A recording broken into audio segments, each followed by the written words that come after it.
since 2013, when I started, therapy, counseling, psychology, mental health has grown tremendously by leaps and bounds, I would say. Amy Jex is one of a small group of mental health professionals in Belize. She says that in the past few years, she's seen people of all walks of life coming to her office for therapy. The most common reasons people seek her assistance is for anxiety, depression, and stress. However, these are not the only reasons people see therapists. It can also be a tool for better emotional wellness with a multitude of benefits. It's similar to the nutritionist. You go, you learn, and you apply it to the rest of your life. And that's what therapy is like. It's a funny thing because when we look at these benefits, they are overarching and they are the major benefits from counseling. They're the things that everyone takes away. So when we look at these things, we're looking at things that benefit someone who has a diagnosis of psychosis and needs medication, or someone who has some stress coping with their boss at work and would normally not say, oh, I need therapy for this. One of the main benefits of talking to a therapist is having a sounding board. Sometimes you just need to talk things out loud. You go in your head and you walk down a path, and when you realize you're so far from where you thought you were, having a sounding board really helps you to stay on track to where you want to be. So when people come into therapy, sometimes they come and they will just be cathartic. They will just spill all their guts out and say everything. And then they never go back to therapy until they get overwhelmed again. You know, it's like the bottle that's shaken and they're just taking the pressure off. But it's more than just talking to someone. Another benefit is the opportunity for an unbiased opinion in whatever you may be grappling with.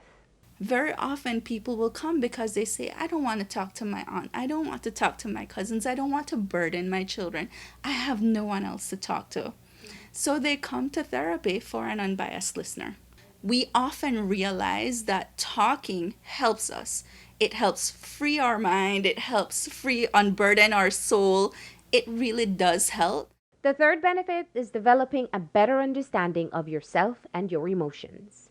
But when you talk to someone who loves therapy, they will tell you, the reason I like therapy is because I get to understand myself a lot more. And it's easier to be the person you used to be. It's a lot harder to be the person you want to be. So every day as you get to know yourself, you learn to be easier on yourself. You learn to be kinder to yourself. And the more you understand yourself, you learn to say, you know what? When I was bullied in primary school, I learned to not connect with my emotions. So I learned to shut myself off. And so now in my marriage, my husband or my wife keeps telling me I'm cold. And, it comes from the fact that when I was a kid, I didn't allow people to get close to me. Yeah. And so that is one of the things that we do. We go back to figure out why you do the things you do. You get to learn more about yourself, and you get to apply your coping in a way where it makes more sense to you. Even as Belizeans become more open to counseling, there's still some common misconceptions. One common one is that they expect to be given advice or told what to do. I remember a couple came to me saying, we will listen and do whatever you have to tell us. And I was thrown for a loop because my job, again, is to be a sounding board. My job is to help you to get where you want to be. It's not to tell you you need to do this or you need to do that. Another is that therapy is a long-term process. While the therapist treats each case individually, and some will indeed require multiple sessions, some may benefit from just one. Even if it's just one session, you take away from it. And just like with the nutritionist, you keep applying, you keep learning. So sometimes I have people who come to see me once every 2 years or once every 3 years, and they come back and they say, that first session, I've been using those tools throughout, but now I need something a little bit different. And lastly, you may assume that it may be too costly. But in Belize, you can see a private practitioner for roughly $60 to $100 a session. But there are free counseling services available countrywide at public clinics and hospitals.